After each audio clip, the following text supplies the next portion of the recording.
Kaya durog na durog ho. Durog na durog yung presentasyon ng prosecution. Nadurog ni Attorney Kaufman ng depensa. Itong abogado, nagtalumpati siya. Sabi niya, kawawa naman itong mga mahihirap na Pilipinong pinatay ni Pangulong Duterte dahil sa kanyang kautusan. Nagdadalamhati ngayon. Wala na, hindi na sila magiging masaya. Yung mga dati nilang ginagawa na nandun yung pinatay. Madalit sabi, puro emosyon. Sabi ni Attorney Kaufman, teka muna. Ito, kaso kriminal to.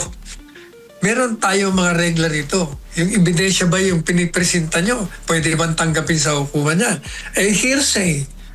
Kasi yung mga testigo nyo, nagbabanggaan.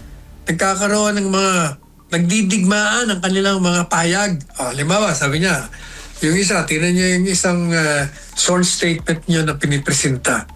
Sabi nung miyembro ng death squad, di umano, yung mamamatay tao, marami na siyang pinatay.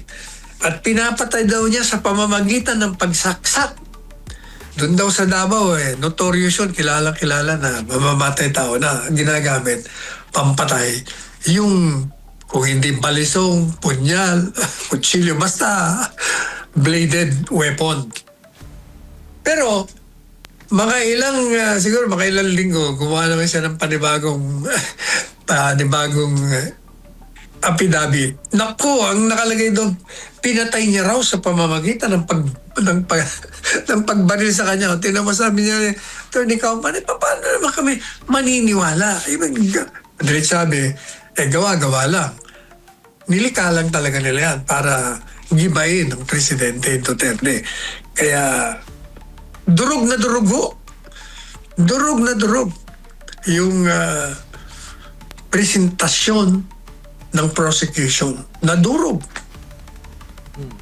ni Attorney Kaufman ng depensa.